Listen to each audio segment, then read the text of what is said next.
还有不到1分钟。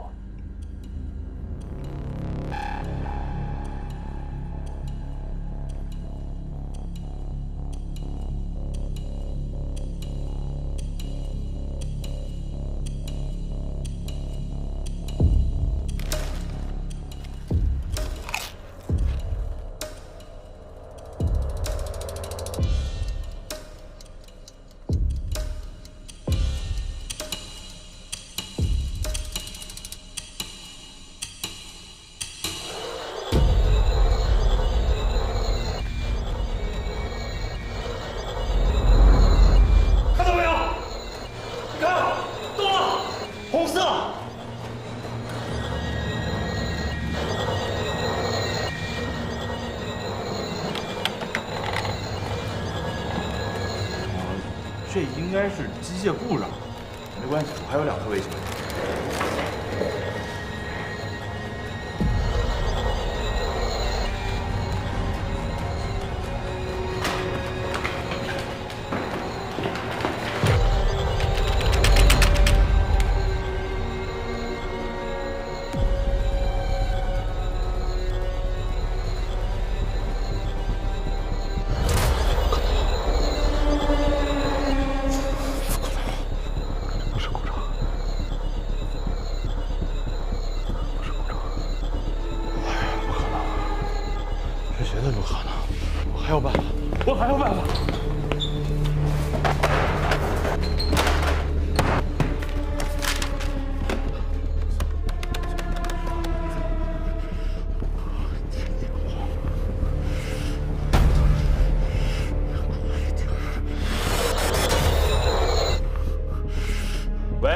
是乌鲁木齐射箭观测所吗？这里是密云，现在马上给我把宇宙观测射线的数据发射到震撼终端上，快！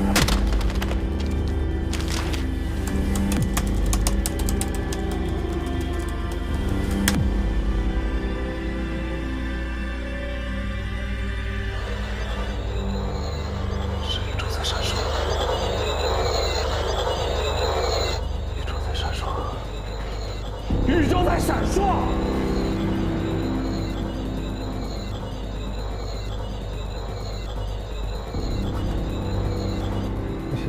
打印出来吗？张博士啊，之前那些波形能打印出来吗？打印，打！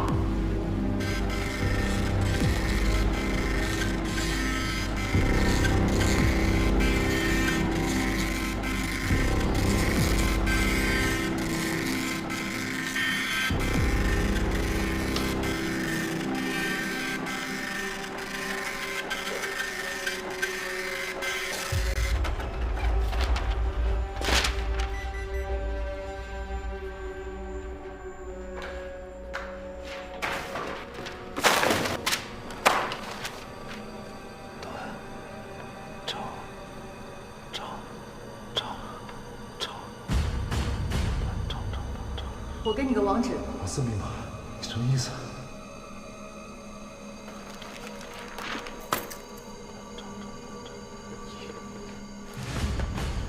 用笔们给我打一根。有笔吗？笔有没有？哎，有。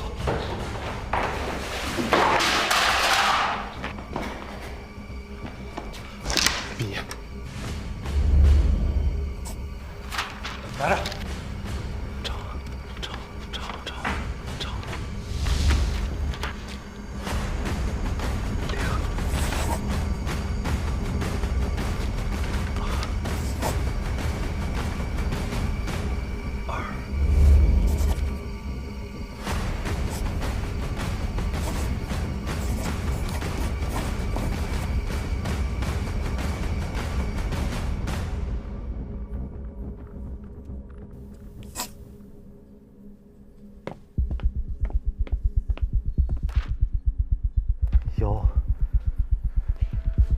1、0、8、2、1、3、7、1、0、8、2、1、3、6、1、108213210，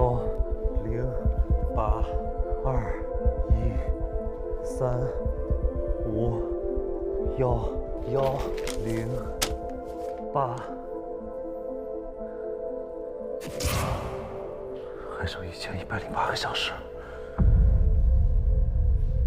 什么小时？那3天后，倒计时继续，凌晨1点到5点，整个宇宙将为你闪烁。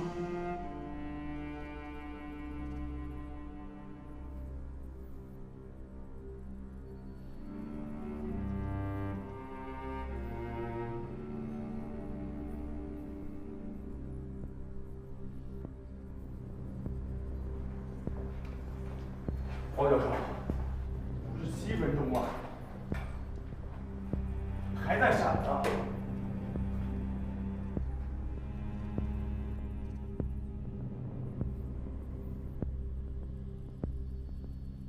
有没有可能是3颗卫星，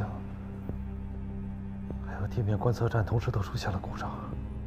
不可能，绝对不可能啊！有没有可能是有人故意破坏？那更不可能了。同时改变3颗卫星和1个地面观测站的数据，这破坏太超自然了。就一点可能都没有吗？其实，想要证实这一切非常的简单。如果宇宙的背景辐射的波长已经达成这样，那么我们完全可以用肉眼观测到。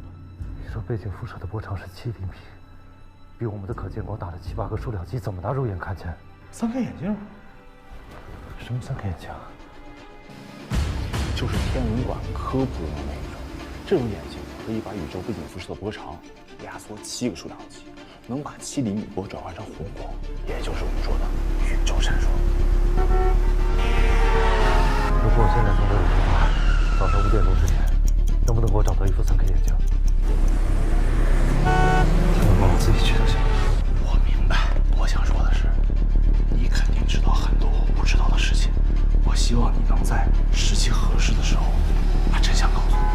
如果说这个现象能引发出什么科研成果来的话，我绝对不会忘记的。宇宙闪烁在凌晨5点就会结束，你也不用去深究它，不会有任何的结果。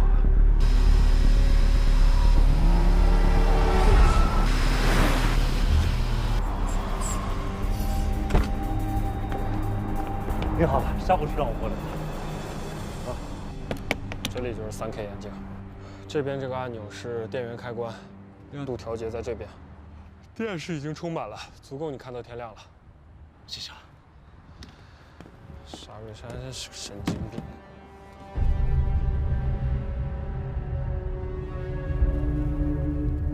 王教授，王教授，我听说最近科学界出了一些事情，是吗？是轮到我们了吗？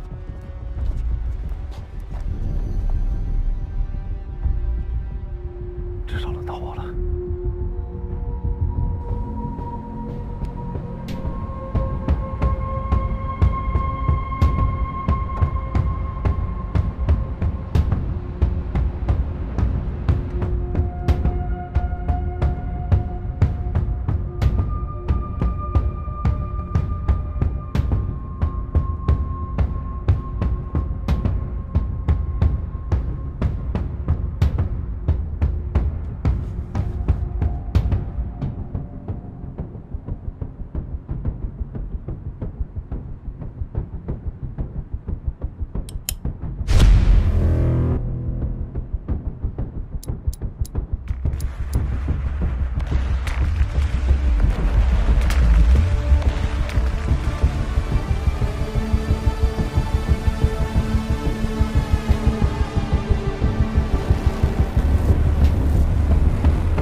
了你？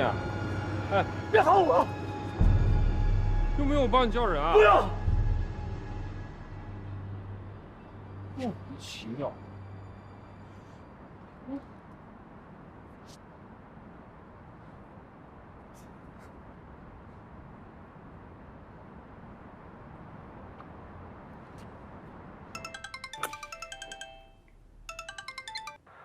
喂，倒计时的尽头是什么？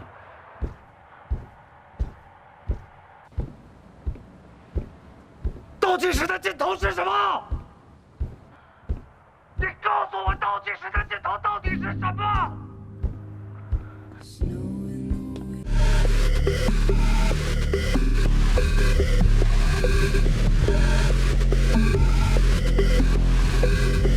倒计时的尽头是什么？是什么？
兄弟，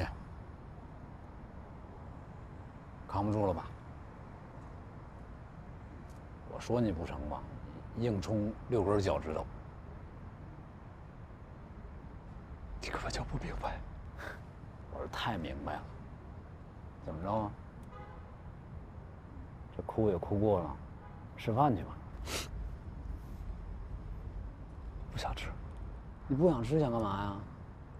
自杀呀？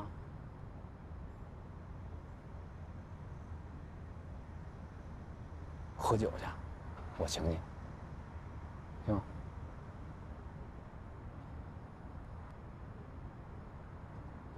哎呀，走吧啊！我知道，你跟杨东他们不一样啊。走。你什么意思啊？我的意思是，你不敢自杀。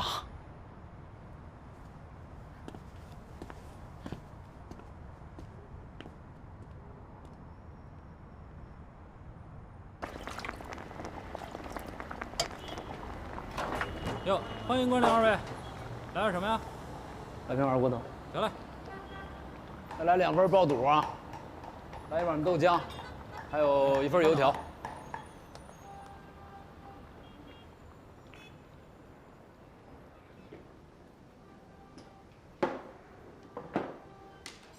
坐。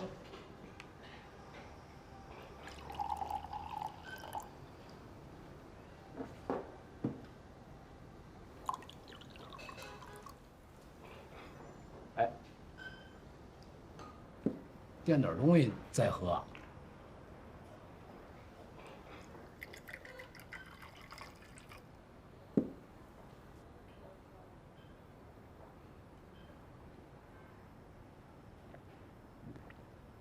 空腹喝容易迷糊。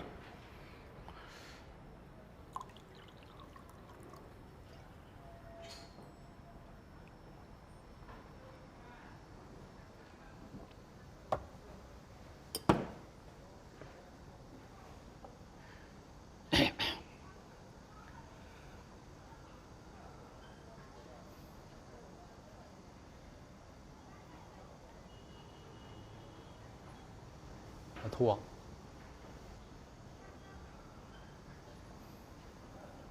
我之前骗你了，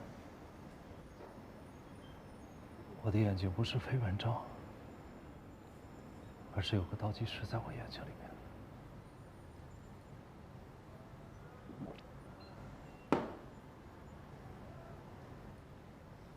不想说点什么吗？说我病了，或者说我脑子有问题。我既然来找你，就不会怀疑你。二位，您的餐，请慢用啊。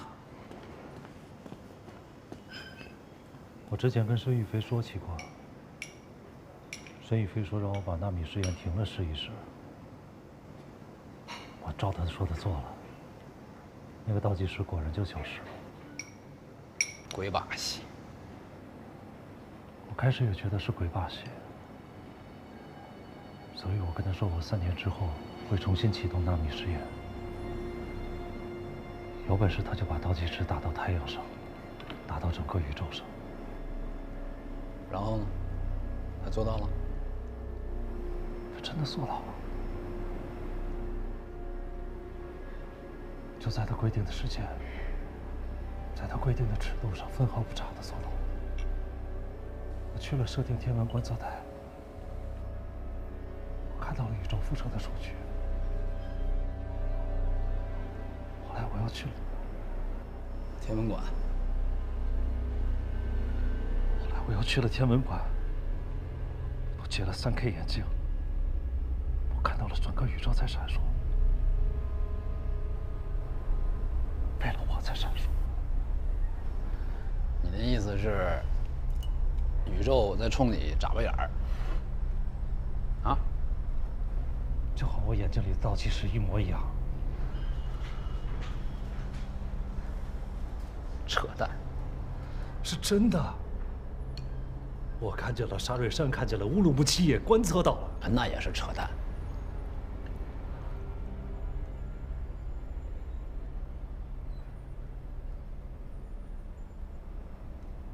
石强，你平时会想一些哲学的问题吗？我们都从哪里来，要到哪里去？宇宙从哪儿来，又到哪儿去？没有，从来就没有过。从来没有。那麻酱有点咸了啊！你平时在看着星空的时候，你心里不会有一丝的好奇和敬畏吗？我夜里从来不看天。你们不是经常会值夜班吗？大哥，我蹲点值夜班的时候看星星，那监视人不跑了吗？咱俩真的没法谈。我跟你说啊，就算我有时间看星星看月亮，也不会想你说的那些哲学问题啊。我操心事儿太多了，房子要供，孩子也没找着工作啊，更别说那没完没了的案子了。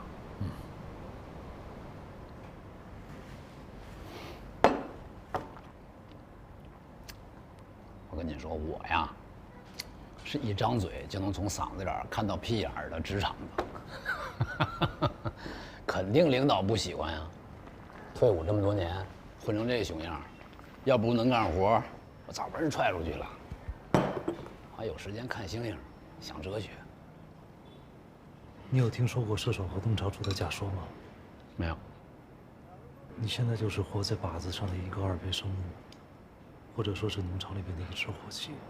你骂我，我能听出来。我虽然不知道你说的那个什么假说，但是我知道一个终极定理，那就是邪乎到家必有鬼，皮裤套棉裤必定有缘故，不是棉裤太薄，就是皮裤没毛。什么狗屁理论？什么狗屁啊！我说的有鬼，是指有人捣鬼，不是人。如果你稍微有一点科学常识，你就无法想象是什么样的力量可以同时完成这2件事情。在整个宇宙的尺度上去展现倒计时，这是人类科学所无法解释的。如果超出科学以外，我根本都无法想象。这都不是什么超自然，这是超什么我不知道。反正我还是那句话，扯淡。邪乎事儿我见多了。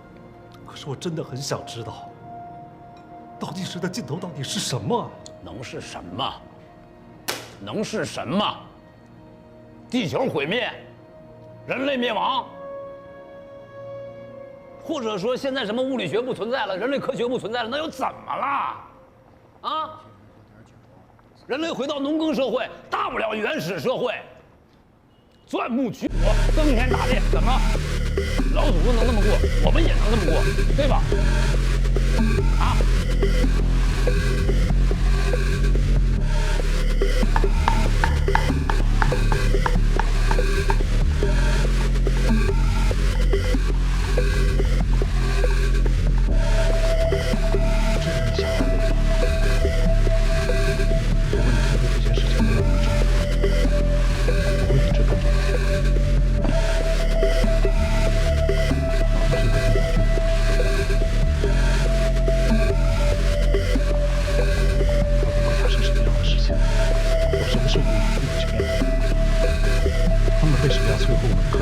除了要摧毁我们的科学，他们还要摧毁什么？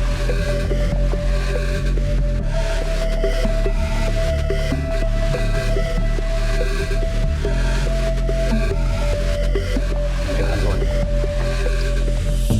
不敢自杀，骂你。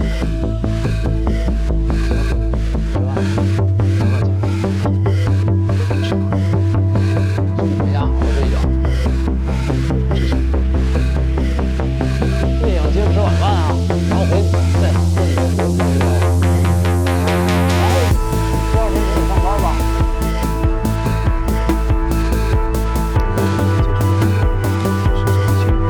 还去趟倒计时吧。汪淼，我告诉你，你现在首先要站直了，别趴下，咱才能聊别的。世强，能不能把你知道的真相都跟我说了？我求求你了，行吗？就你刚才问我这话，我问那常伟思好几次了。咱们俩是难兄难弟。我实话告诉你，我什么都不知道。起码在作战中心，我也是一个伙计。你知道伙计代表的是什么吗？不知道，但是我知道，他们越是让我害怕什么，你越不能让我不愿意上。现在他们针对你，所以我绝不能让你轻易的死了。来。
赶紧回去睡觉去吧，啊！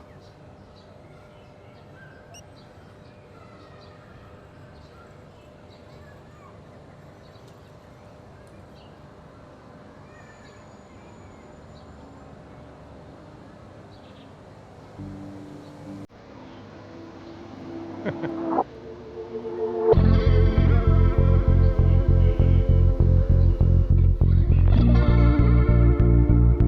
爸，你过来。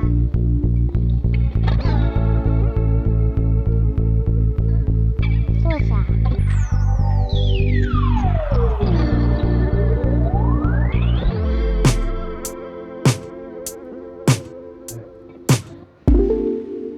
妈妈说你眼睛不舒服，我给你看看。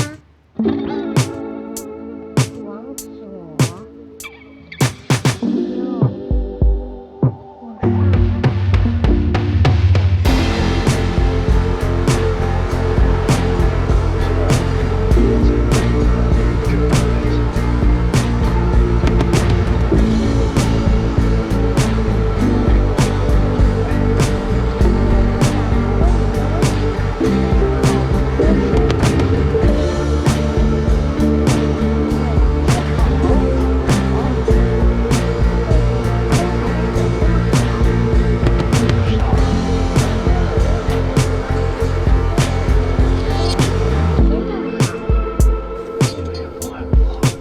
不对，我东海龙王有一个女儿叫小龙女。女儿俩吃饭了，弄好了。爸爸去吃饭。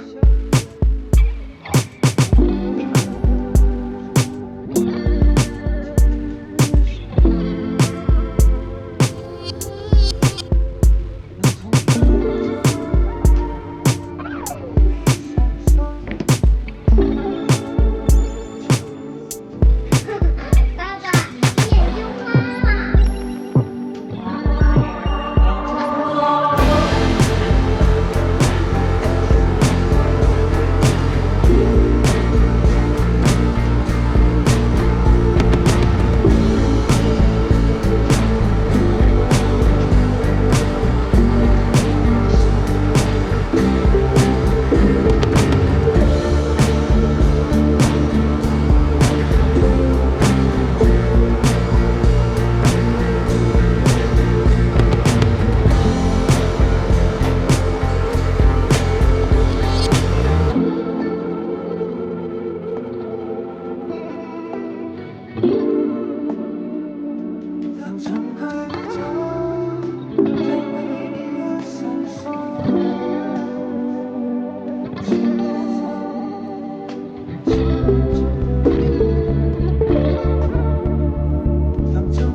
爸爸，爸爸，爸爸，爸爸，爸爸，爸爸，爸爸，老师又在问我啦。我们学校的讲座你去不去？什么讲座？就前几天跟你说过的，你是物理教授呀。我们的学校老师想请你去。物理。爸爸，你答应了吧？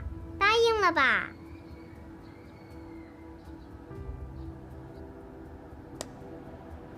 谁能接住这个球？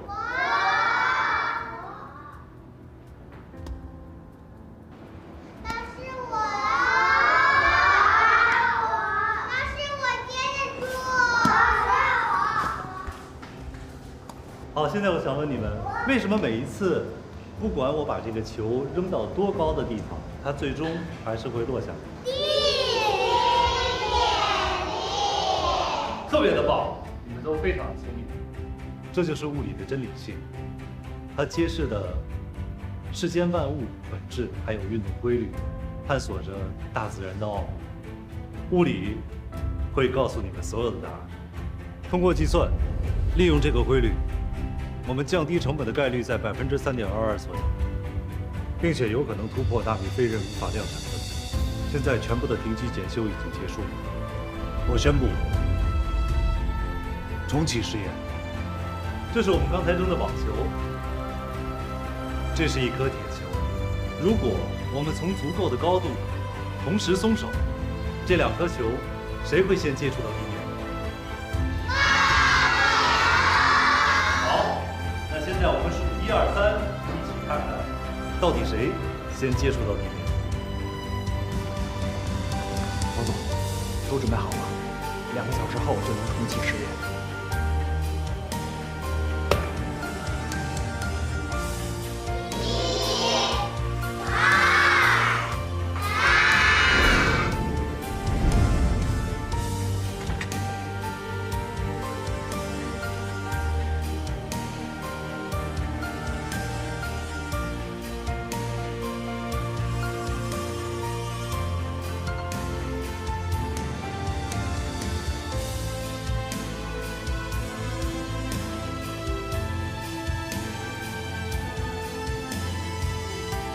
准备重启。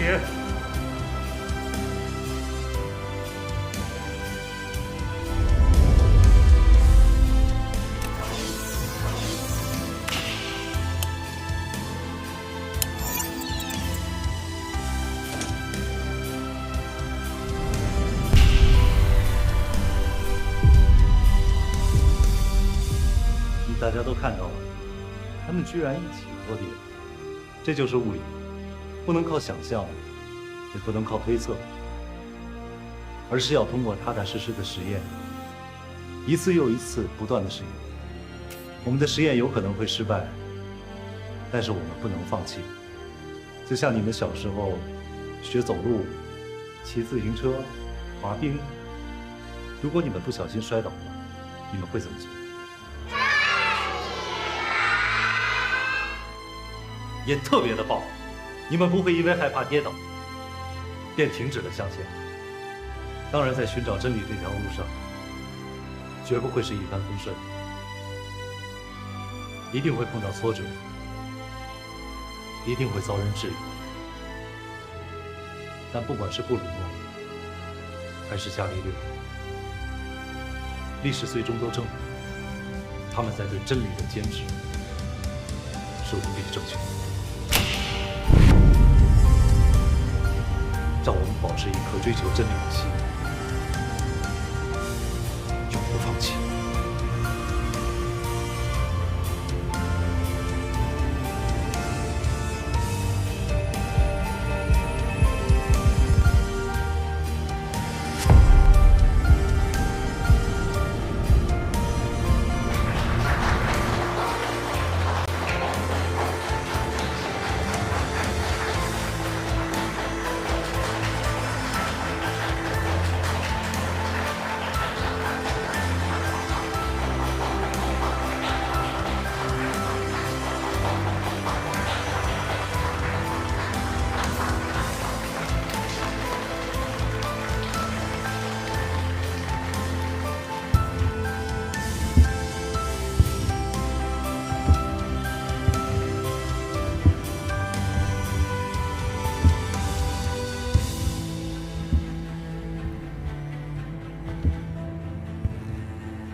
干嘛呀？仔细看，这中间看，什么呀？倒计时，哪儿来的？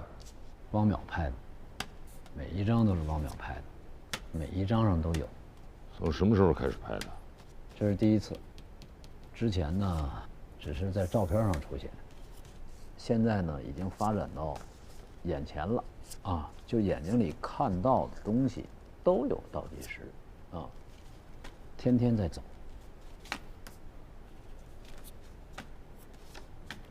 老常呢，你呢先看着啊，我呢跟你说一声。我原来有一同事叫老田啊，估计你也认识。他呢有一习惯啊，就是每次出任务之前呢，都是要先检查一下这个烟盒里面的这个烟，必须是单数。如果要是双数的话，他就得抽出来一根再出发。屋里不许抽。这说来也奇怪啊，只要是单数，他就一定能抓到嫌疑人。有一次，我就在他检查完之后呢，我偷摸就抽出来一根，你猜怎么着？就那天，把那嫌疑犯都逼到死胡同了，愣是让他翻墙给逃跑了。为这事儿，老田2月没给我发烟。哼，老常，你就说这事儿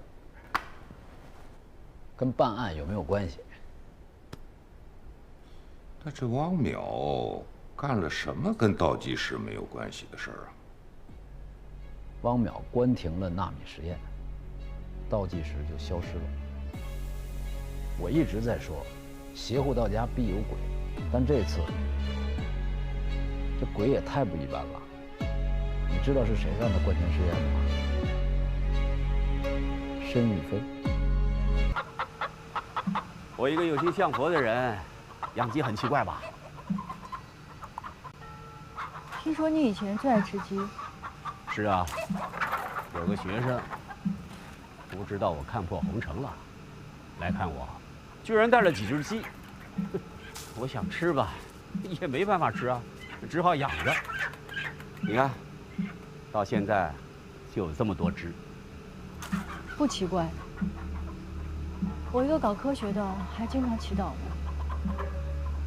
也不知道这些鸡知不知道我在喂它，就好像你祈祷的主能看到你的虔诚吧？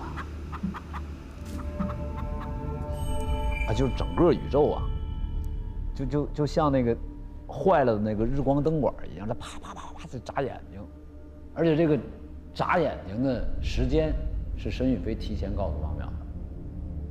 这个眨眼睛的这个节奏是一组编码，这编码破译以后还是倒计时。你们那个中华田园计划养鸡呢？那个计划是潘寒他们做的，跟我没关系。啊，听说他是把人扔回自然环境中，降低消耗，减少垃圾。你不赞同他这么搞环保？有用吗？人不可能放弃城市生活，回归自然的。看破红尘的只是一小撮人。这个倒计时是个什么呀？怎么出现的？这个倒计时归了零之后，会发生什么呢？这就是接下来我要干的活。老常，汪淼怎么办？申玉飞在他身上没少下功夫啊，功夫不会白下的。不过你放心，汪淼一定是我们接近真相的突破口。没错。行嘞，汇报完毕。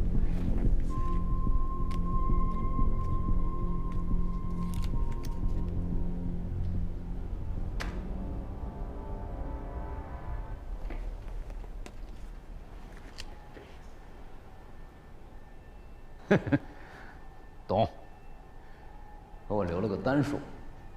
走了。看破红尘的感觉如何？没意思。你们看我没意思，我看你们也没意思，所以就很有意思。有意思啊！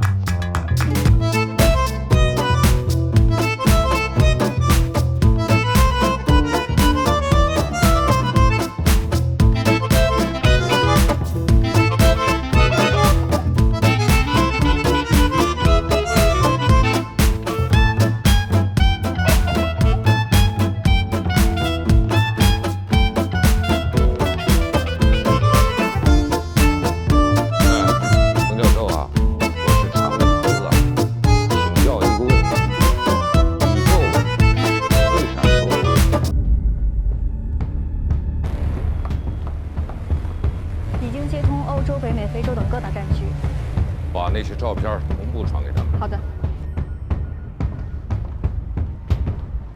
对不起各位，让你们久等了。最新消息，就在刚刚，亚洲战区新增了一例特殊案例。Another scientist suicide? 不，有人看见了倒计时。The countdown? You mean like the ones in the photographs? Were they printed? 不是打印出来的，怎么形成，现在还没确定。照片上也只是初步的形态。What do you mean? Are they projected or are there other carriers? 比较诡异，应该说是我们从未遇到过的情况。在他的视网膜上，什么卧底？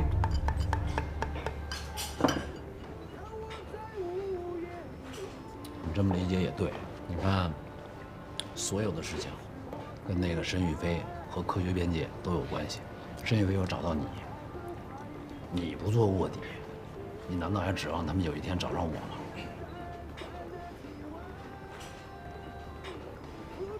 我之前认为科学边界只是一个学术组织，但是我现在对它有新的认识。什么不一样认识？我说不清楚，但是我很清楚，他们迫切地想要我接受一个残酷的事实，那就是无论我们现在是在吃饭、聊天，还是建设文明、发展科技、了解认知这个社会，最终到头来，我们只不过是一个破旧无常的一群伙计罢了。那你也是一只懂科学的卧底伙计，我跟你不一样，我是一个目标伙计。放心，我会一直陪着你。我之前经历了，和我现在相信的，永远都无法体会。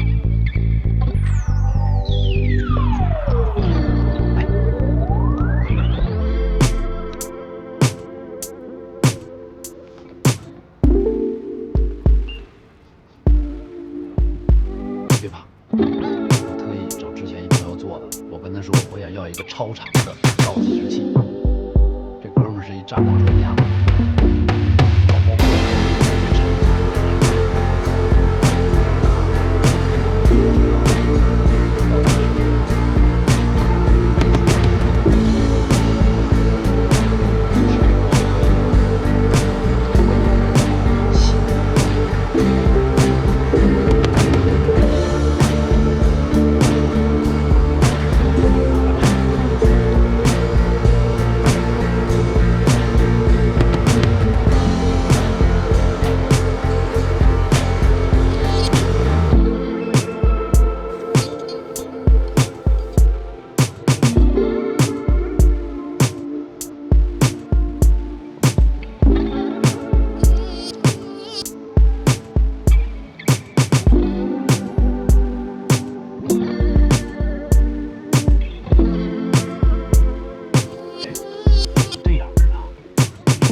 翻译一下，就是换成我能听懂。实验还没整呢，干嘛去啊？我节奏提前完成了倒计时。知道。哎，你说你这个实验停了，倒计时就停了，那这个会不会是你成功的倒计时呢？就是说，归零那天你就成功了，会不会？虽然你这人说话特别不讲道理，但是最近没道理的事情太多。你就说这么想，会不会很开心吧？啊？曼飞在死之前也接触过陈宇飞，那按照你的意思，但凡是接触过陈宇飞的人，要不然就加入了科学边界，要不然就自杀了。不全是，你不还活着？所以你要加入。除了我之外，还有其他人活着吗？有。梁东他妈。我调查的时候啊，我本来以为这个申玉飞接触叶文洁是为了杨东，但我感觉不太像，因为叶文洁本身就是科学家。叶文洁没死，你也没死，你们两个没死的之间好像也没什么规律。哎，你说叶文洁会不会也能看见倒计时啊？应该不会吧？那天我要去观测宇宙背景辐射，还是他帮我联系的人。如果他也能看见倒计时的话，他应该知道我想干什么。你应该都调查过叶文洁了吧？查了，除了没自杀，一切正常。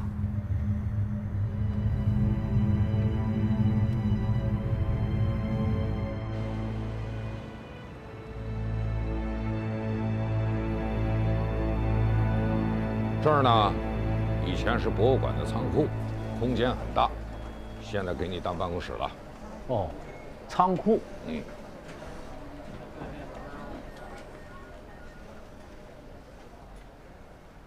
挺好啊。关键是要够大，啊，毕竟10来个人的，得晃悠得开呀。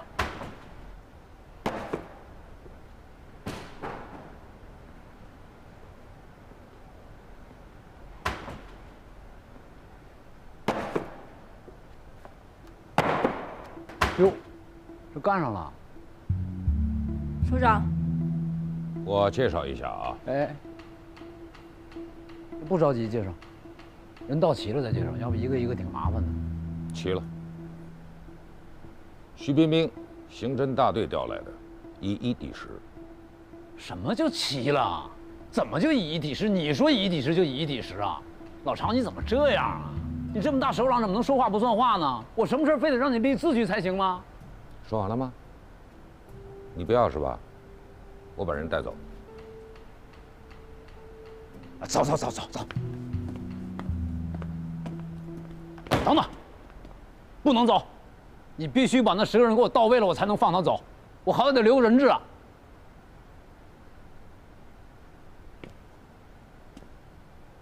行。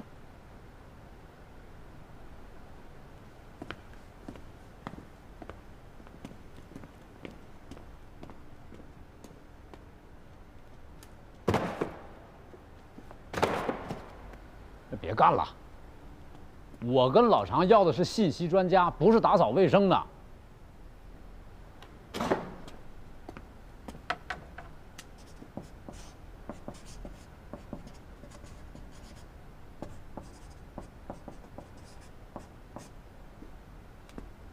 叶文洁，天体物理学家，木星，记者，自由媒体人。这就完了？我给你4个小时，你把这2个人所有资料给我查清楚了。行。这最多是2个人的活儿。这是我们需要调查的科学家的全部名单，详细资料，包括家人的，我全都要。今天必须给我查完。行。还有，把这房间给我打扫干净，要一尘不染。别说行了，要说是。明白。是。记者从13日召开的2007年好运北京体育赛事志愿者暨北京奥运会城市志愿者工作动员部署会上了解到，北京奥运会城市志愿者招募工作将于豆豆给爸爸滴眼药水，爸爸觉得眼睛舒服多了。你们爷儿俩饭得了啊，鱼还有2分钟就好。豆豆，快去洗手吃饭了。洗干净点啊，豆豆，不于2007年6月18日正式启动。杨，你带着豆豆先吃饭，我还得出去办点事儿去。范德，你干嘛去啊？爸爸要出去吗？是啊，豆豆医生把爸爸的眼睛治好了，爸爸就要去工作了。我觉得爸爸的病还没有全好，得继续治疗。没听出来啊？你闺女啊是想让你在家多待会儿，是吧，豆豆？让爸爸妈妈这段时间就在家里好好陪豆豆。乖，送点吃饭吧。行，快来吃饭吧。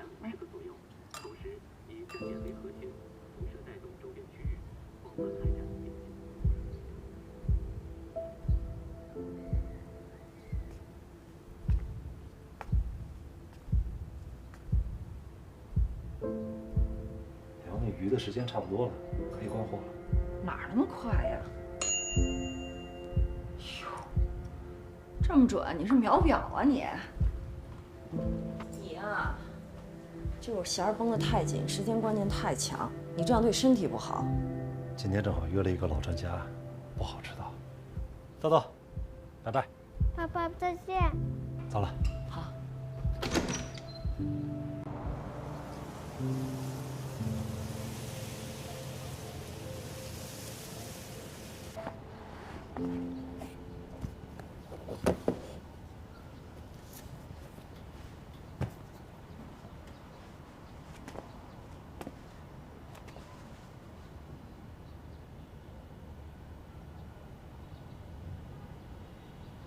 小汪，谢谢哈，辛苦你了。叶老师，您太客气了。好，谢谢。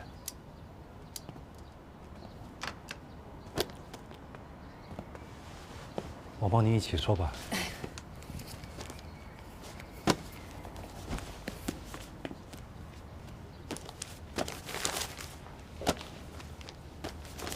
哦，对了，叶老师。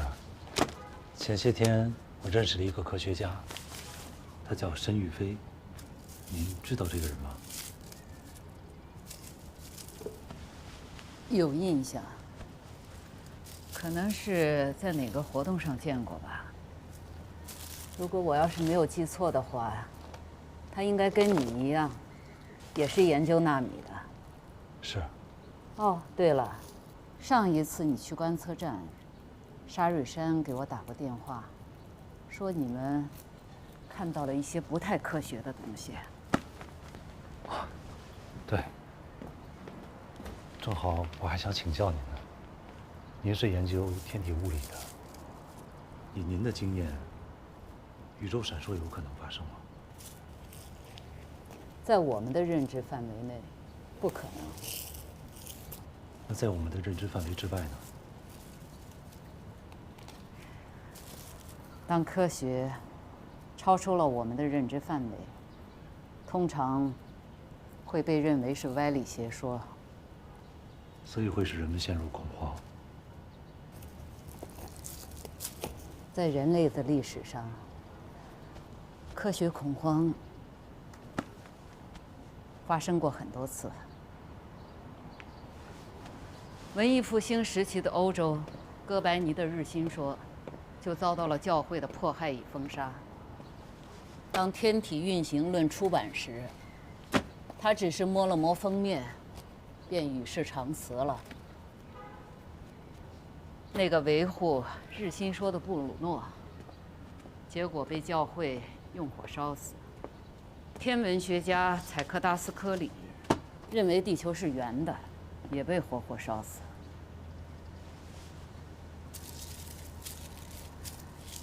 那些在我们今天看来是常识的理论，在那个年代，只会给人们引起巨大的恐慌。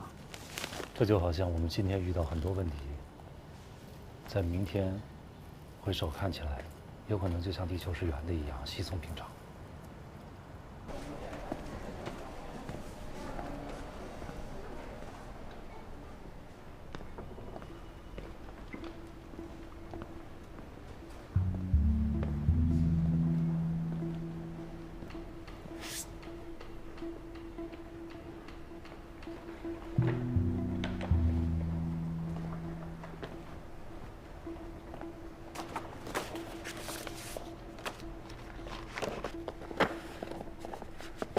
木星半年前刚回国做信息媒体，主要报道方向在科技和环保领域。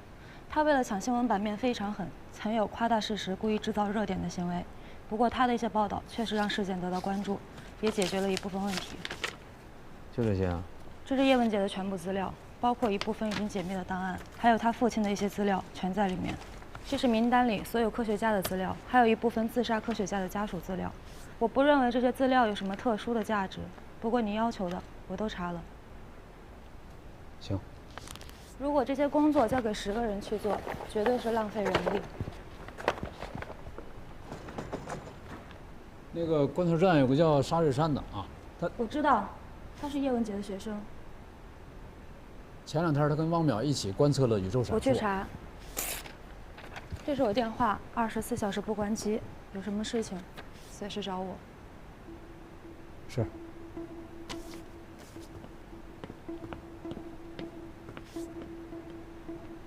哎，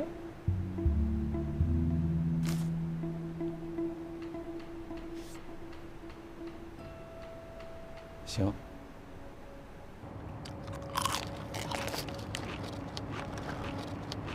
你找谁啊？你就是沙月山。你怎么知道的？几天前汪淼教授来找过你，有几个情况我要向你核实一下。你谁啊？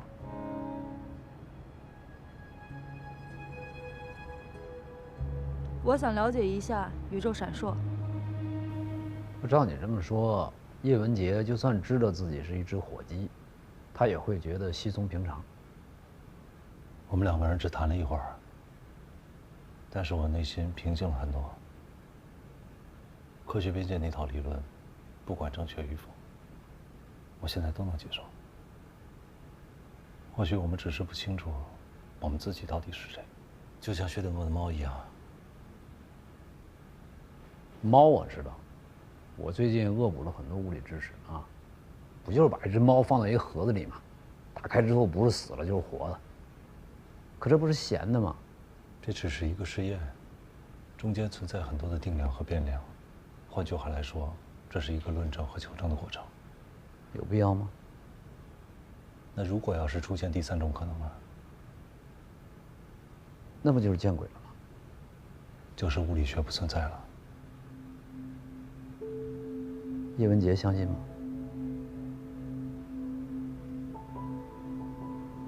他相信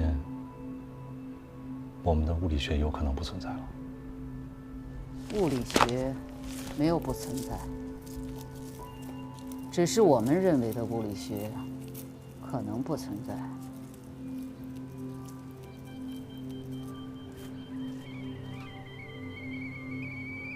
多年以后，历史会回答，我们可能是哥白尼，可能是布鲁诺，也可能是教会，也可能我们什么都不是。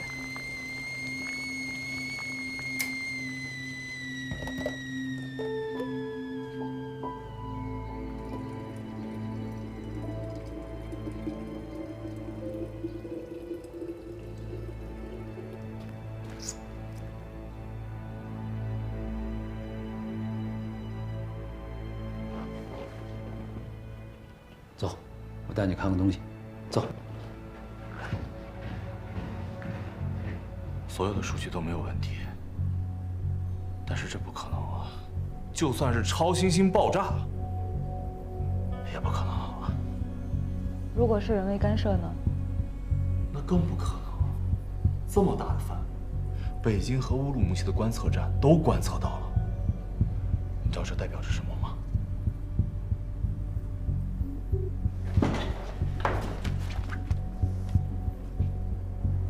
看到了吗？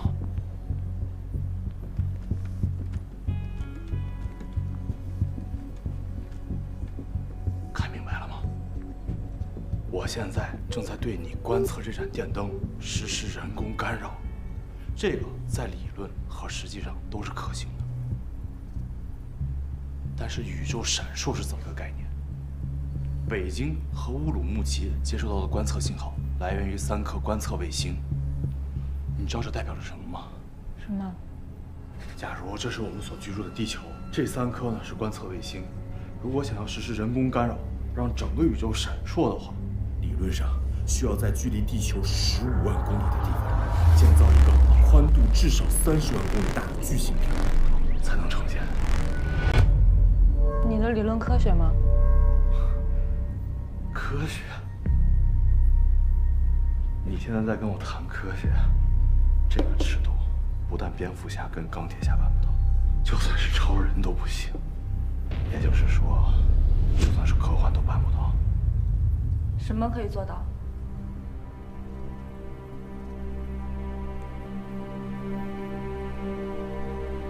神话，宙斯应该可以办到。这些真不是我干的。我是干警察的，我接触的罪犯多，罪犯他因为跟正常人经历不一样，所以他那个思维方式有时候也不一样。叶老师是有什么特别的经历吗？那说不准啊，他在那个年代生活，他说不定会受影响啊。哎，对了，你刚才说那个什么定量变量，就那个姓薛的，他非得放只猫吗？就不能放只兔子或者是小松鼠什么的？你带我来什么地方啊？咱办公室啊，大吧？来，看看，一尘不染，啊！我今天叫你来，就是想让你好好看看和研究一下叶文洁的档案。好啊，叶老师档案在哪儿？那儿呢，就那个后羿射日下面，第一颗太阳下面。我这井井有条的，找着了吧？找着了。你边看我边给你念叨着啊。叶文洁他爸爸是大科学家，反革命大科学家。当然现在已经平反了啊。你知道点他的是谁吗？他的亲闺女。叶老师啊？不是，叶文洁的亲妹妹叫叶文雪。这还不算什么，真正让他完蛋的，知道是谁吗？他老婆少林，啊，不是那个少林寺啊，姓少名林，都在里面。哎呦，我也在想啊，当时这叶文洁是什么心情呢？嗯，叶文洁的妹妹叶文雪亲自带着运动领头的人，把自己的父亲带走，去对他论文中体现的思想内核进行问询。问询的关键阶段，叶哲泰的老婆少林也出现了，和叶文雪一起跟叶哲泰划清界限，这对叶哲泰造成莫大的精神打击。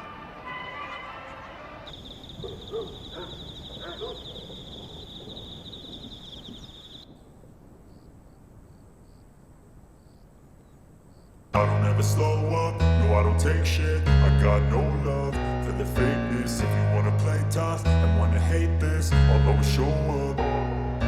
I don't ever slow up, no I don't take shit. I got no love for the fakeness. If you wanna play tough and wanna hate this, I'll always show up and make a statement. I don't ever slow up, no I don't take shit. I got no love for the fakeness. If you wanna play tough and wanna hate this, I'll always show up and make a statement. Everything I do so instinctive and so passionate. Every word I move so descriptive like an adjective. I got a vendetta against people who patented being negative when you should be getting after it.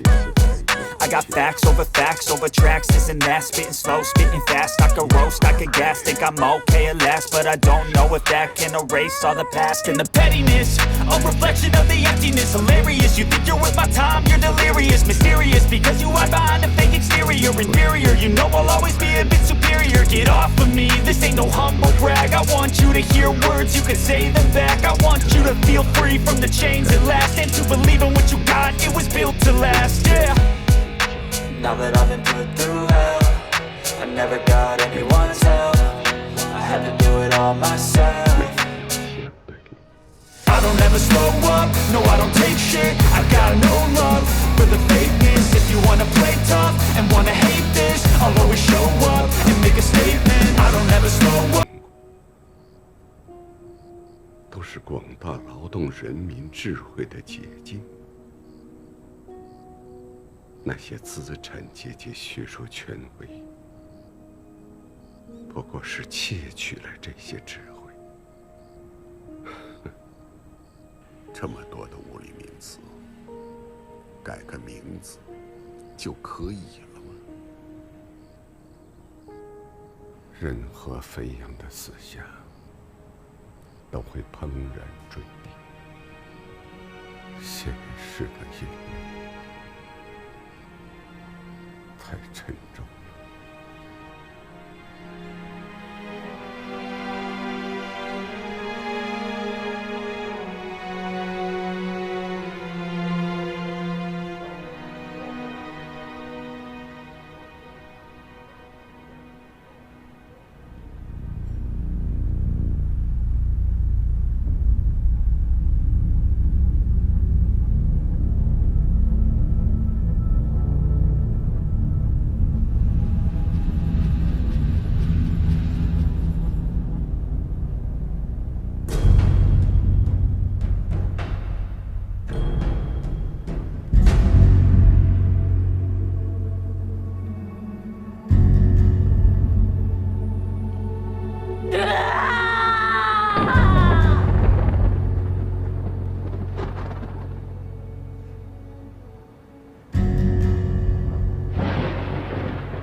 真是没想到，叶老师还有这样一段经历。那对于杨东的去世，他表现得异常冷静，也就可以理解了。我恰恰觉得奇怪。按道理说，一个人在亲情上有所丧失，那在未来一定会更加珍视亲情。但叶老师好像并不是。我觉得，能够让他放下悲伤的，应该不会这么简单。叶老师的父亲，由于当时那个年代，所以无法再继续研究。叶老师的女儿，因为物理学不存在了，所以也无法继续研究。或许在叶老师看起来，死亡对于他们来讲是一种解脱。我们没有这样的阅历，所以有可能理解不了。不对，叶老师说跟申玉飞交集不多，但我听他跟你说的话，并不反对科学边界的理论呢。我现在真是越来越看不懂叶老师了，啊？他跟你说什么？说科学界面临恐慌已经不是第一次了。是啊。在人类的历史上，科学恐慌发生过很多次。我们可能是哥白尼，可能是布鲁诺，也可能是教会，也可能我们什么都不是。他是不是让你做哥白尼？就算我想做哥白尼的话，我现在不是还是你的卧底吗？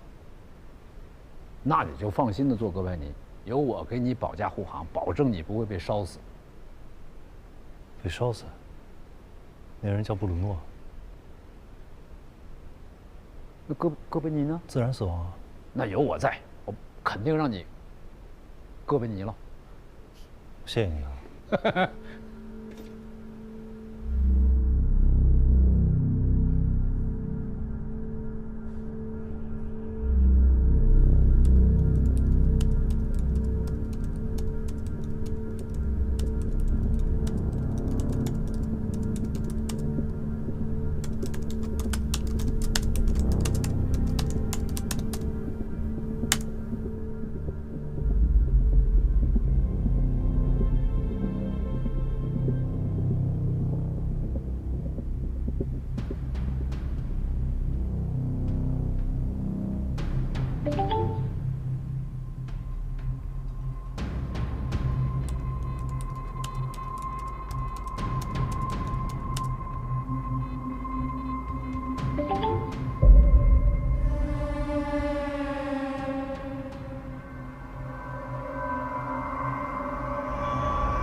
的魔术了吗？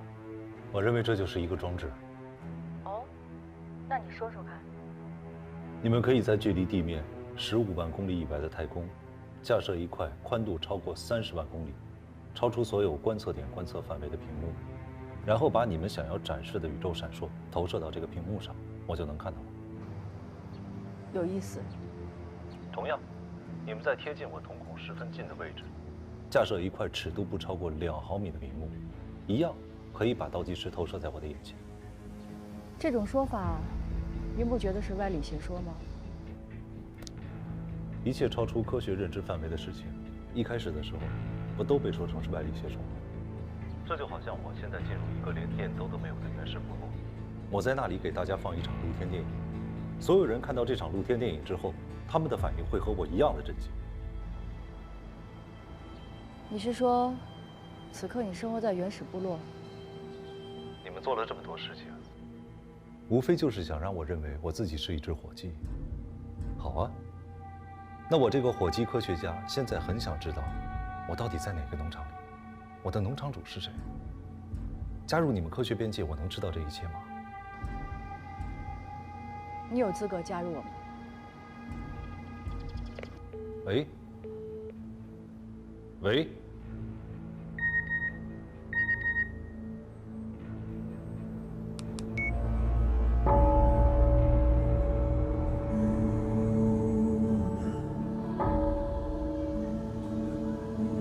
愿佛祖保佑王者脱离苦海。汪淼重启了纳米实验，你失败了。他加入了我们。那他的实验也没有停止。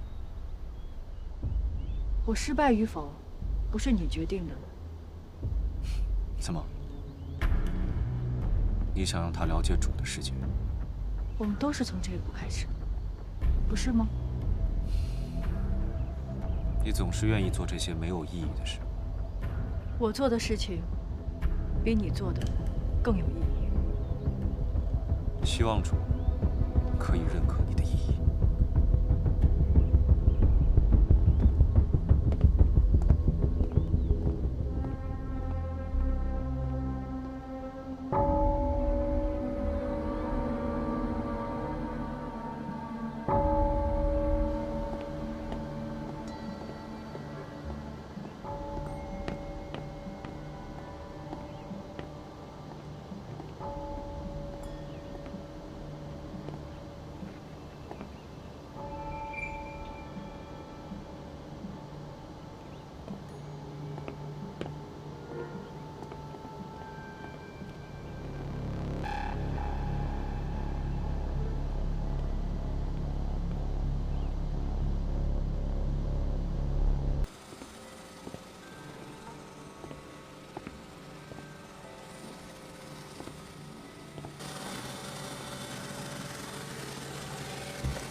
哎呀，又坏喽！这是我一个学生做的小东西，目前还不是很成熟，电池的存储跟不上。这电池大了呢，体积也大；小了吧，又带不动好的马达。我看暂时没什么用喽。你找谁啊？我找沈宇飞。啊，跟我来。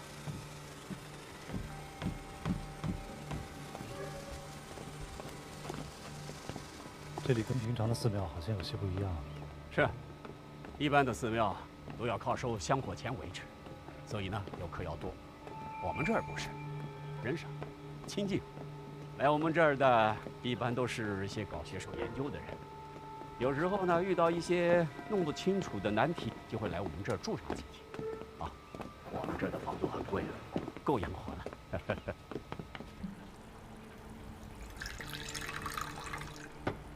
来，谢谢。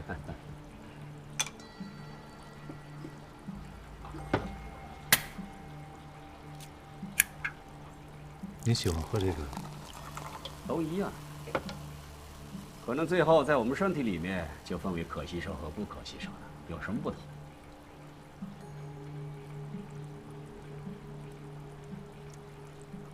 你找申玉飞，也是研究纳米的。对。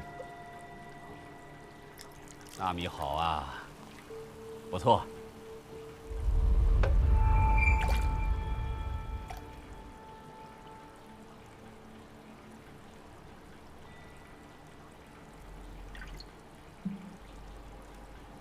施主慈悲啊！一沙一世界，一叶一菩提。这个文明，刚刚因为你，避免了毁灭与洪灾。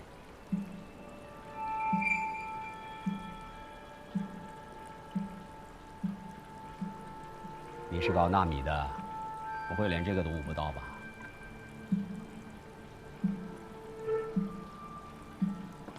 韩教授以前是在欧洲和美洲研究粒子物理学的，回来之后一直从事这方面的教学。以前的事儿就别提了。如今，离这寺院也近，说不定哪天就出家了。法号我都想好，就叫慧痴。哎，不是吃饭的吃啊，是痴心妄想的痴。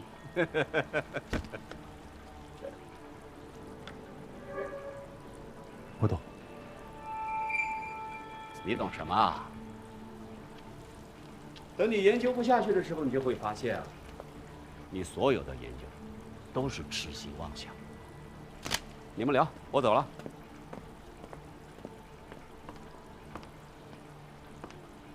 很多科学家在研究到达了无法突破的瓶颈时，都会寻找另外的寄托。很多人愿意来这儿坐一坐，想一些想不出来的问题。曼菲教授的最后一站就是这儿。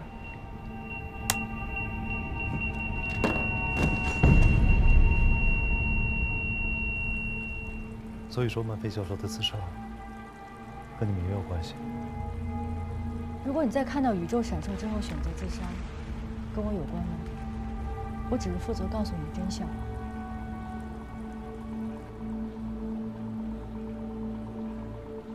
我已经决定要加入科学边界了，所以现在你可以告诉我农场主到底是什么，倒计时的尽头到底是什么？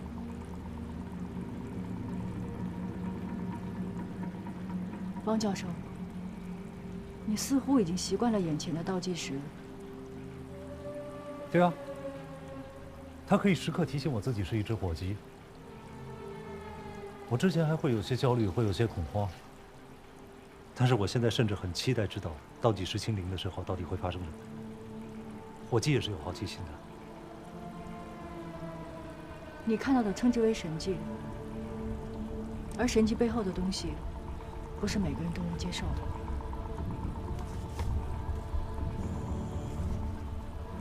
如果你愿意，可以亲自去农场主的世界看一看。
谢谢。那个，我叫木心，是一名独立的媒体人，请问您是？潘寒。还真是你啊！著名的生物学家、环保主义者，国内第一个实验社会——中华田园计划就是您创建的，方便多聊几句吗？好。谢谢。中华田园计划和西方回归自然的乌托邦社团有什么区别吗？它们最本质的区别是中华田园计划不在荒野自然里，而在大城市中。那资金的来源是？完全脱离财务，将城市生活产生的垃圾转化为生存必需品的事业。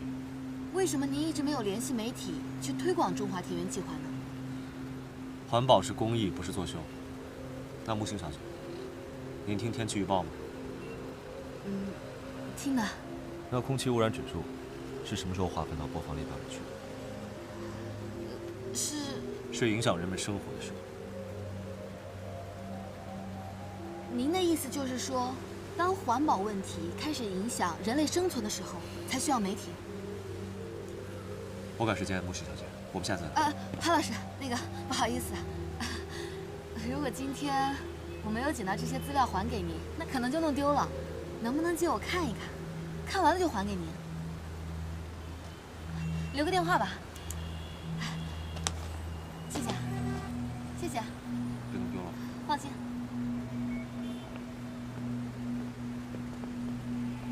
这几天木星一直在参加一些学术论坛，并且跟不少科学家都有接触。今天他去了一个新媒体活动，中间跑出来跟一个叫潘寒的聊了会儿。这个人是搞环保的生物学家。搞环保的，聊什么了？没什么，而且这个叫潘寒的好像不太想跟他聊。你继续盯着。好。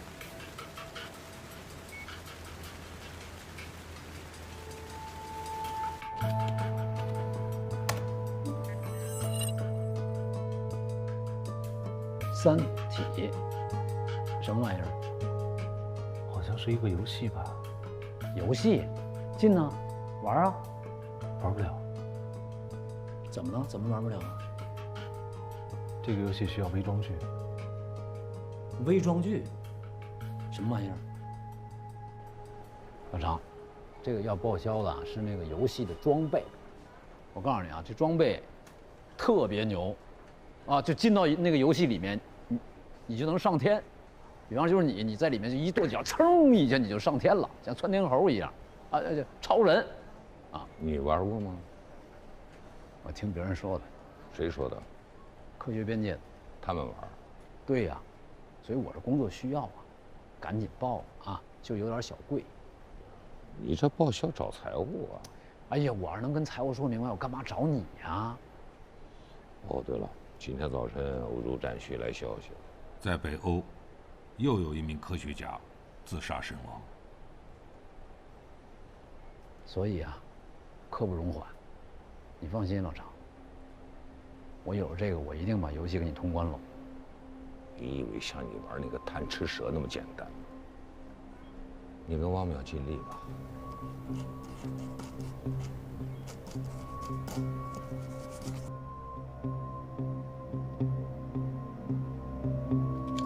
哎呦，我这手套有点小啊。我这也小。哎，它是这么戴的吧？哦。哎，你说这个游戏网址是申玉飞给你的啊？这个微装店的地址也是他给你的，而且这玩意儿还特贵。你说他该不会是直销吧？啊？能用微装玩的游戏，开发成本是你无法想象的。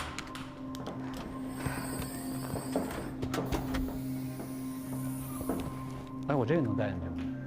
这个倒计时，不会连电吧？你把它摘了吧，不用带进去了。不能摘，说好同生共死的，就这么着。来，行，让你进去之后自己小心点。放心吧，干警察这么多年了，我徒手抓过29个啊，放倒过17个，用枪干倒过16个。啊，行了行了，你进游戏里边可千万别乱打人。打什么人啊？进去还不知道什么样，没准都是火鸡，只能刀人。申玉飞说了，里面是射手和农场主的世界。来，走着。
请为自己设置专属 ID。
现在是战国时期，我是周文王。周文王应该不会出现在战国时期吧？他一直活到现在，纣王还活着了。我叫周文王的追随者。我说我的 ID 叫周文王的追随者，他是个天才。我的 ID 叫做海人。你身后背的这个东西，看上去很沉的样子。当然，在这儿的距离和重量都是真实的。沙漏，这是沙漏。8小时漏完一次，颠倒3次，就是1整天。不过我经常忘记颠倒，需要追随者来提醒。来，你们应该是长途旅行吧？有必要背这么重的一个计时器吗？不然呢？怎么计算时间？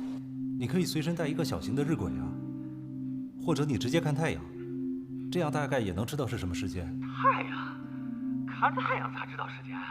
这可是乱纪元。乱纪元？这冷啊，冻死我了！快走吧，停下来会更冷。那等太阳出来一些，就会暖和了。恁是冒充伟大的先知了？连周文王都算不上先知。这需要先知吗？谁还看不出来？再有1-2个小时，太阳从这边就会升起来。这是乱纪元呐！什么是乱纪元？除了恒纪元，都是乱纪元。乱纪元是人尽皆知的事情吗？看看那个太阳啊！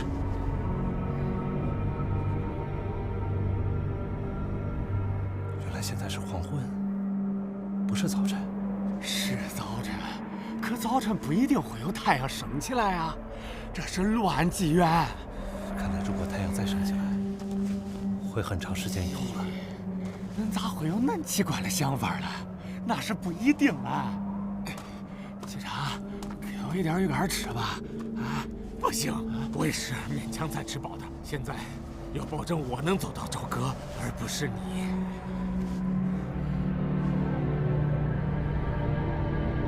你们看那边，太阳从那边升起来了。不过不是我们走的方向，我们是不是走错了？我都说了，这是乱纪元呐。总算是暖和一些了。可这个太阳，它为什么会是蓝色的？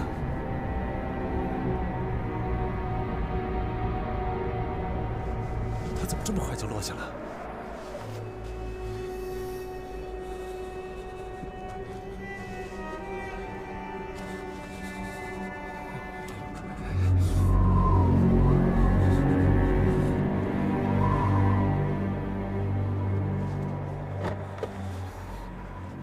这些树枝可以做柴火。快点儿！我说，我最讨厌电话了。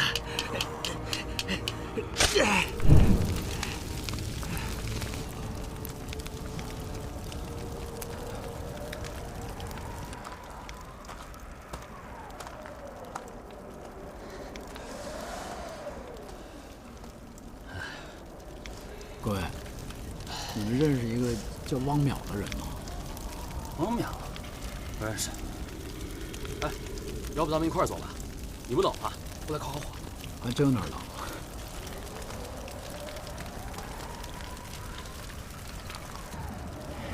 要是能少一点脱水者，活得更晚了。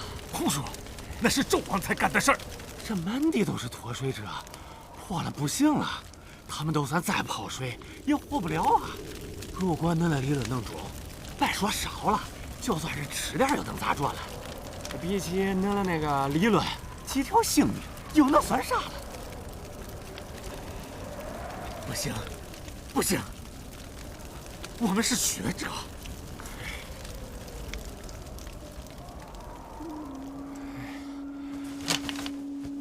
终于燃尽了，继续上路吧。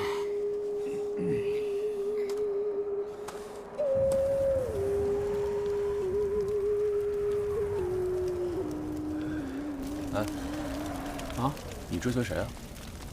追随？这么说吧，你研究什么？新人是吧，刚娃？对，我新手。我们追随纣王，要去朝歌，哥们跟我们一起。助纣为虐啊？那算了，朝歌太远了，我还得去找我朋友呢。淼淼呢？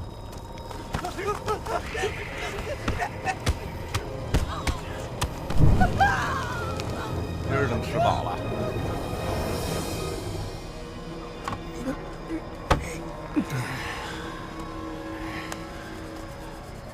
这已经翻了第6次沙漏了。2天过去了，这2天都没见着太阳，升起来过，甚至连树上的影子都没。看起来太阳不会再出来了。我都跟你说过了，不要冒充伟大的先知，这是乱纪元。太阳从那边出来了！啊！你们看，这像是一颗普通的太阳。我警告你啊，不要冒充先知。终于暖和了。糟了，这咋办啊？快找地方躲起来！怎么了？出什么事了？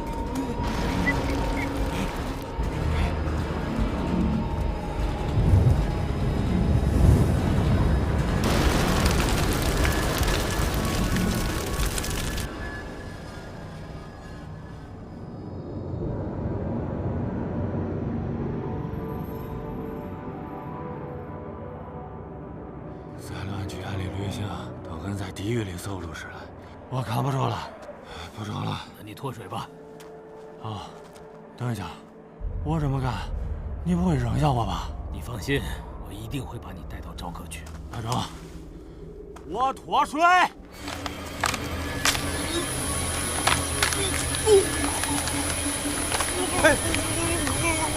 他怎么了？啊，他死了吗？没有。脱水者只要浸泡一会儿就会恢复原来的样子，就像泡干蘑菇一样。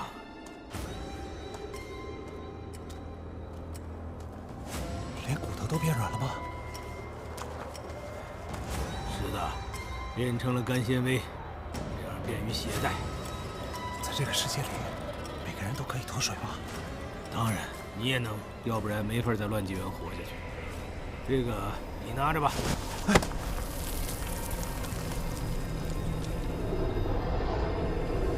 糟了，我的朋友！不行，我得去找找他。这伙计要是不喝水，是不是也得渴死了？你要是受不了的话，可以脱水啊。脱水？怎么脱水啊？你只要说出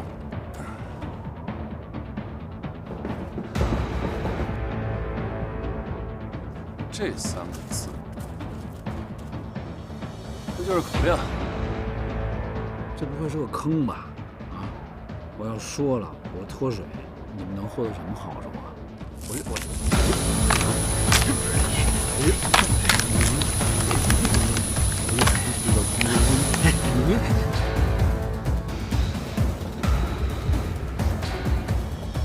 你们在干什么？谁呀你们？把他还给我，他是我朋友。把他还给我。你知不知道他已经脱水？他只能成为我们的食物或者燃烧物，才能为这个文明做贡献。简直是不可理喻！把他还给我！哎，还给我！黄淼，把他还给我！明白这个世界的真相。黄淼，等会儿啊，挺住啊，我马上进去，挺住啊，等一下。自己的目的。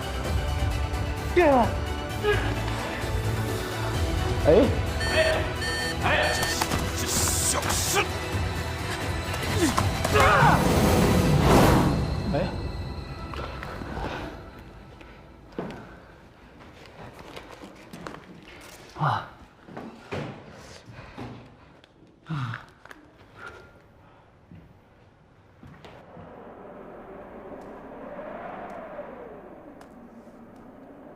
你的朋友怎么样？他被脱水了，然后被别人抢走了。他会怎么样？这很正常，他适应不了这个世界。咱们尽快上路吧。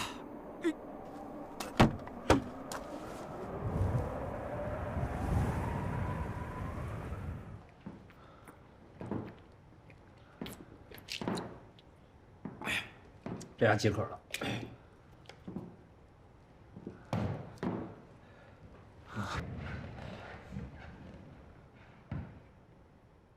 时间过了多久了？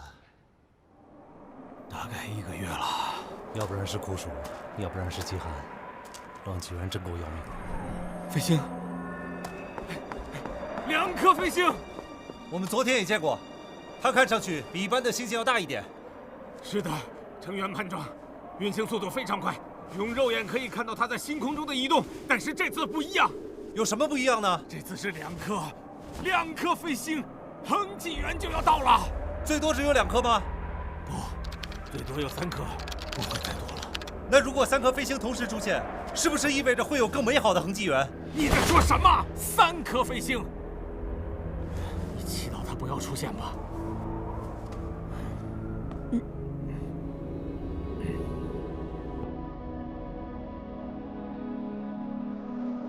很久没有这么舒服过了。这次的恒纪元会持续多久？1天，或者1个世纪，谁都说不准。据记载，西周的时候最长曾经出现过2个世纪的恒纪元，那个时候的人真幸福。那乱纪元呢？又会持续多久？不是跟你说过了吗？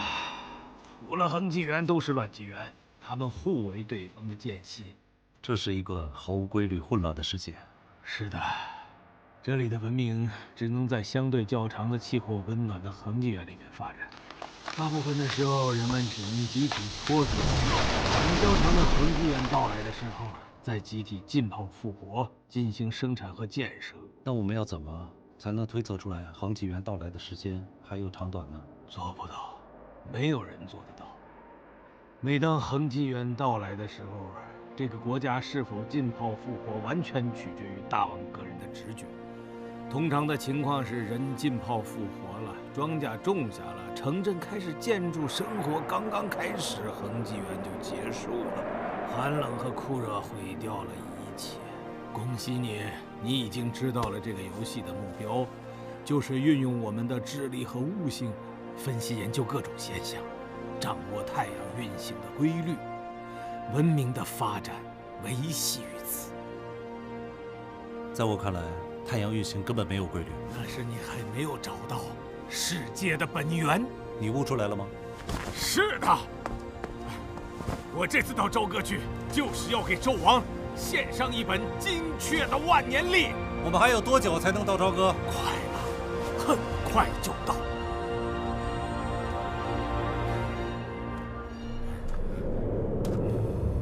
你有没有听到有什么声音？是蛋白的声音。朝歌到了。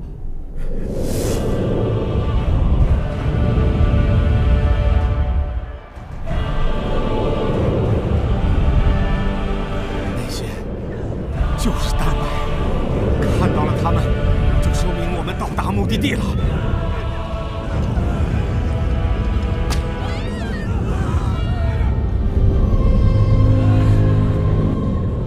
朝歌里面还有金字塔。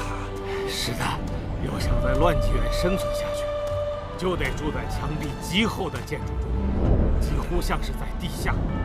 只有这样才能避开严寒和酷暑。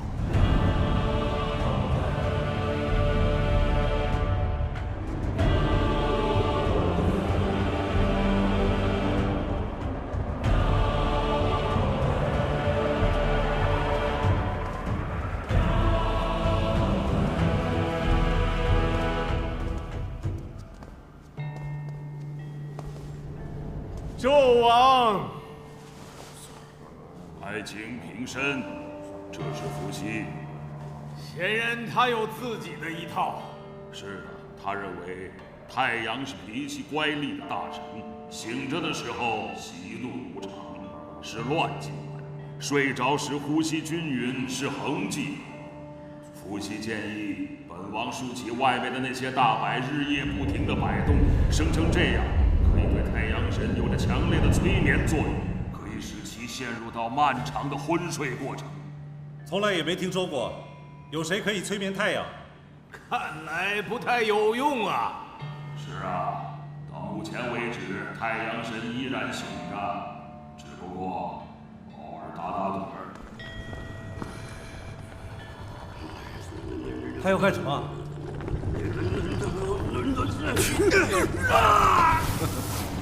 愚蠢的巫术！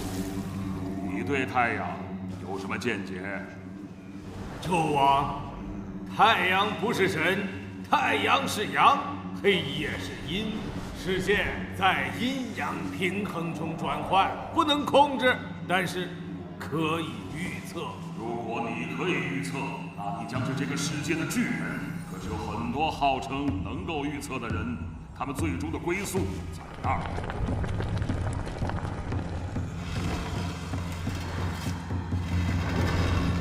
纣王，这是宇宙的密码，借助它，我将为您的王朝贡献一部精准的万年历。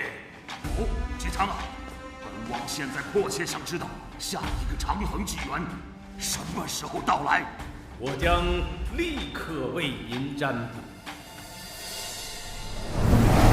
下面将是一段为期41天的乱纪元，然后将出现为期5天的恒纪元，接下来是为期23天的乱纪元和为期18天的恒纪元，然后是为期8天的乱纪元。当这段乱纪元结束之后，大王，您期待的长恒纪元就要来了。这段长恒纪元将会持续3年09个月，而且气候温暖，将是一段黄金纪元。如此精确的数据，纣王似乎没有想象中的兴奋。本王首先需要检验一下你的预测。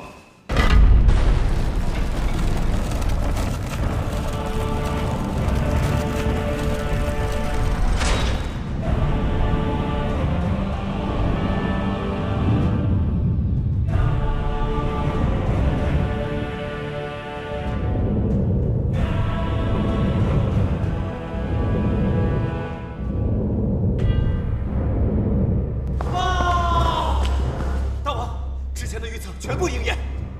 姬昌，本王将为你竖起一座丰碑，比这座宫殿更高大。大王，让您的王朝苏醒吧，繁荣吧！进报！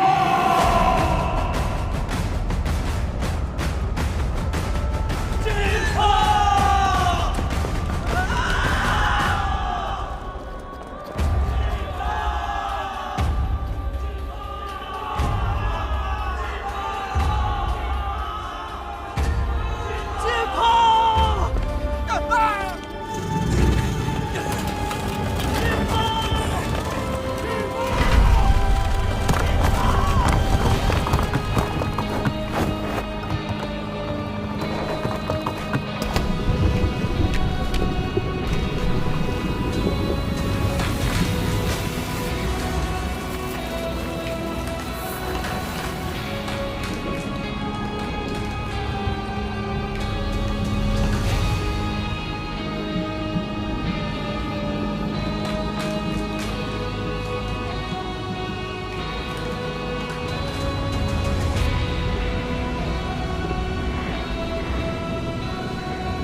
我的脚，我的指头，我的指头！